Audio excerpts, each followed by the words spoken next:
Айзада, сиз тогуз коргоол оюнуна кантип келип калдыңыз? Апам тогуз коргоол боюнча ашкыбоздар арасындагы турнирлерге катышчу. Ал көп жылдан бери мектепте математикадан сабак берет. Математика менен тогуз коргоолго болгон сүйүүм мага апамдан өткөн. Алар өз ара байланышта. Тогуз коргоолду ойноо үчүн логика өнүктүрүш жана математиканы жакшы билиш керек. Бул тынч жана бир калыпта өткөн оюн кыздар үчүн идеалдуу. Тогуз коргоол сизди эмнеге үйрөттү? Чечкиндүүлүккө, оор басырыктуу болууга, айткан сөзүм жана иш-аракеттерим тең салмактуу болуусуна үйрөттү. Ийгиликтүү спортчу болуу үчүн эмне кылыш керек?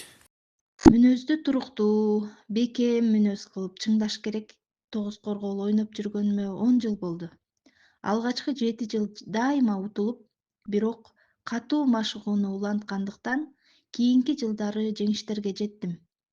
Азыр мен тогуз коргоол боюнча Азия чемпионумун.